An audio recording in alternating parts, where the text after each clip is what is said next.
नमस्कार मित्रों, आप सभी का बहुत बहुत स्वागत है। हमारी चर्चा आज है योगों को लेकर के।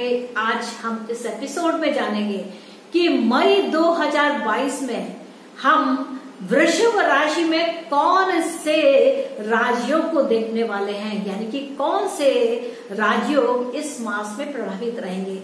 तो जो वृषभ राशि है वह शुक्र की राशि है। तो यह क्या है, यह पृथ्वी तत्व की राशि है और वृषभ का जो संबंध है वह कृषि के क्षेत्र से होता है। तो यहाँ अगर आप देखें तो जो वृषभ राशि के स्वामी हैं वह शुक्र हैं और लाभ में बैठे हैं, जिनके साथ साथ गुरुदेव भी बैठे हुए हैं। तो यहाँ पर बहुत सुंदर सुंदर से योग बन रहे हैं। तो गुरु और शुक्र के यहाँ पर मिलन होने से साधु योग का निर्माण होता है, यानी कि आप एक सेंटली पर्सन की तरह रहेंगे, क्योंकि जो आपका गुरु है, गुरु स्वयं अपनी मीन राशि में है और शुक्र देव यानी कि आपकी लग्न के स्वामी मीन राशि यानी कि लाभ भाव में है।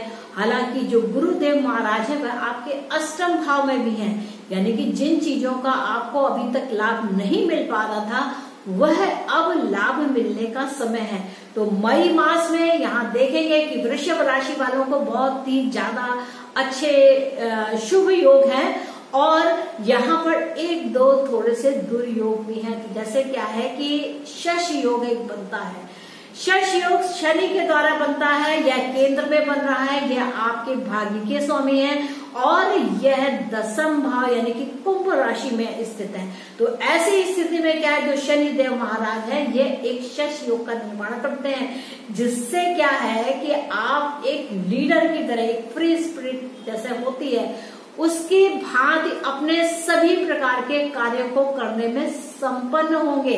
हालांकि शनि देव का जो यहाँ पर कार्यकाल है वह अगर वर्ष को देखते हैं तो यह थोड़े समय के लिए, बट क्योंकि मई मास के ऊपर हमारी चर्चा है तो मई के महीने में यह आपके दसम भाव में यानी कि आपका जो पब्लिसिटी है या आपका जो एक प्रसिद्धि का भाव है वह यहाँ पर दिखाई देगा और आप एक लीडर की तरह यहाँ पर निकल करके आएंगे, क्योंकि आपके जो मंगल देव हैं वह भी यहाँ पर प्रभाव दिखा रहे हैं और शनि और मंगल से यहाँ पर एक राजयोग का निर्माण होता है, जिसमें आप किंगली पोजीशंस आप प्राप्त करेंगे, सक्सेसफुल होंगे और हाई अचीवमेंट्स मिलेंगे।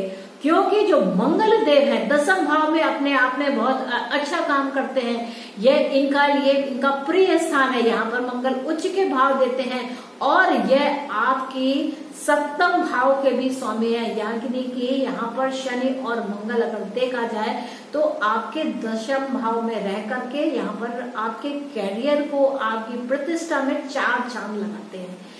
इसी प्रकार अगर हम सूर्य की स्थिति को देखें तो आपके यह चौथे भाव के स्वामी हैं और सूर्य उच्च के होकर के द्वादश भाव में स्थित है। तो यहाँ पर आपको सूर्य के यानी कि आपका जो निवास स्थान है उसमें कुछ स्थिरता, वह भी विदेश के भाव में है। अगर आप कुछ फॉरेन से आपका कनेक्शन है तो यहाँ पर विदेशों से यहाँ पर लाभ मिलने की स्थिति हो सकता है, आपका फॉरेन सेटलमेंट भी हो जाए।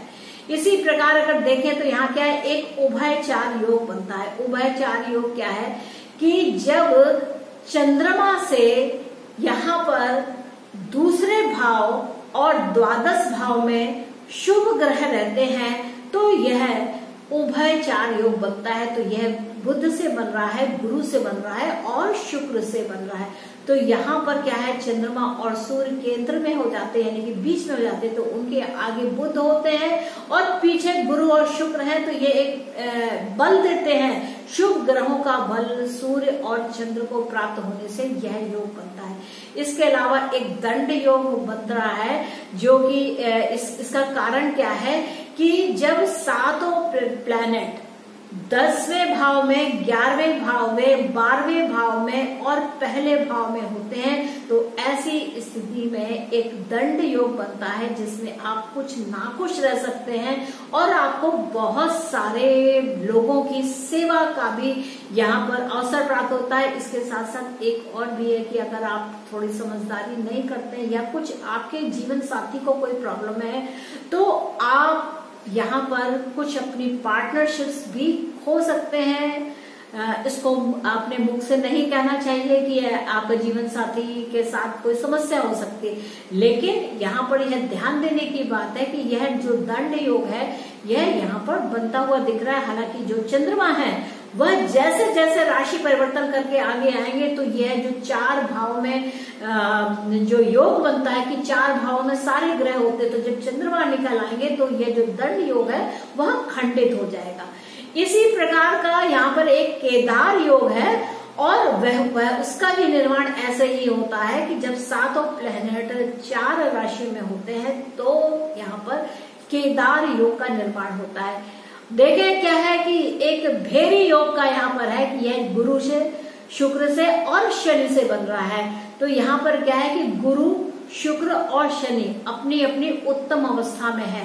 तो यह एक भेरी योग है। इसमें आपको वेल्थ बहुत होती है, अच्छा आपका जीवन साथी होता है, बच्चे होते हैं, नेम एंड फेम होता है और आप एक अच्छे कैरेक्टर के साथ भर करके आते हैं। और वैसे भी अगर देखें तो क्या शनि अपने कुंभ राशि में है, गुरु अपनी ही राशि में है परंतु लाभ भाव में है, ये एक अच्छी बात है। और आपके लग्न के स्वामी हैं यानी कि जो शुक्र देव महाराज हैं वह यहाँ पर एकादश भाव में होकर के उच्च की अवस्था में है। तो ये बहुत सुंदर स्थिति को देते हैं। और यहाँ पर एक और सुंदर योग है, वह है मृदंग योग। तो मृदंग योग क्या है? मृदंग योग क्या है? यह जब खुशहाली का प्रतीक है, एक किंगली पोजीशन है। जिस समय आप बहुत प्रसन्न होते हैं, खुश होते हैं, भगवान की भक्ति करते हैं, कृष्ण की आराधना करते हैं या घर में ही कोई ना कोई शुभ कार्य होता है, तो ऐसी स्थिति में एक मृदंग बजता है और उसमें एक खुशहाली का यहाँ पर एक पैटर्न दिखाई देता है। तो यह मृदंग योग होता है और यह बहुत ही बनता ऐसा है कि जब कई प्लेनेट अपनी शुभ अवस्था में होते हैं। तो यहाँ पर चंद्रमा अपनी उच्च की अवस्था में है, सूर्य अपनी उच्च की अवस्था में है, शुक्र अपनी उच्च की अवस्था में है, गुरु अपनी राशि में है और शनिदेव महाराज अपनी राशि में है। तो जब सारे ऐसे ग्रह जब अपनी ही अपनी राशियों में है या उच्च अवस्था में है तो कैसे हो सकता है कि हैप्पीनेस ना हो। इसी प्रकार देखें तो क्या है कि गुरु और शुक्र और सूर्य से यहाँ पर एक कल्पद्रुम योग भी बन रहा है और इसे पारिजात योग भी। कल्पद्रुम योग या पारिजात योग में तो नवमांश की स्थिति को अगर देखते हैं तो नवमांश में देखिए शनिदेव महाराज उच्च की राशि में होते हैं यानी कि तुला राशि में होते हैं। और दूसरा क्या है कि यहाँ पर मंगल देव जो है वह अपनी स्वराशि में होते हैं। और तो यह जो स्थिति है यह एक सुंदर योग का निर्माण करती है यानी कि कल्पद्रुम योग या पारिजात योग। इसके साथ साथ जो शनिदेव महाराज वह एक लक्ष्मी योग को भी देते हैं। अब लक्ष्मी योग क्या है और शनिदेव महाराज आपके योग कारक भी है। तो इस प्रकार कई राजयोगों की यहाँ पर युक्ति होती हुई दिखाई दे रही है कि कई प्रकार के राजयोग हैं। अब बात आती है कि यह राजयोग फल कब देने वाले हैं। तो सारे सुंदर योग हो गए। तो देखिए राजयोग हो अथवा कुयोग हो, यह सब आपकी महादशा, अंतरदशा, प्रत्यांतर दशा माने एक एक्टिवेशन को देख के जाते हैं। मान लीजिए और अगर कुंडली में भी ये बात का प्रॉमिस है तो जो भी आपकी महादशा चल रही है, मान लीजिए आपकी गुरु की महादशा चल रही है, अब गुरु की महादशा है या प्रत्यांतर दशा है तो यहाँ पर क्या है कि गुरुदेव महाराज एकादश भाव में है। तो लाभ भाव में होने के कारण यहाँ पे गुरु से बढ़ने वाला जो राजयोग है वह फल दे जाएगा। और यह अवस्था बिल्कुल एकदम क्लियर है। और यहाँ पर चूंकि लग्न के स्वामी भी एकादश भाव में है तो यह जो अगर गुरु की दशा है तो जो गुरु से बढ़ने वाला राजयोग है वह एक्टिवेशन में आ जाएगा और आपको फल देगा। इसी प्रकार शनि को देखें, अगर मान लीजिए आपकी शनि की महादशा चल रही है, उसका प्रत्यांतर चल रहा है, तो शनि से बढ़ने वाला जो योग है वह यहाँ पर फलित होता हुआ दिखाई देगा, वह अपने रिजल्ट्स को दे करके जाएगा। तो इस प्रकार जब आपकी जो महादशा होती है उस महादशा में वह योग आपकी कुंडली में हो और वर्तमान के यानी कि गोचर की स्थिति में भी अगर ऐसी स्थिति बनती है तो ऐसे का अवसर ज्यादा बन जाते हैं कि वह जो योग है राजयोग अथवा कुयोग वह फल देने के फलित करने के में सक्षम होता है। तो मित्रों, ये कुछ ऐसे योग है जिसके बारे में लोग हमेशा पूछते हैं कि मेरे इतने सारे तो राजयोग हैं, ऐसा ऐसा है, लेकिन वह फल कब देंगे? तो फल तभी मिलने वाले हैं जब आपकी महादशा, प्रत्यांतर दशा या अंतरदशा सहयोग करती हो।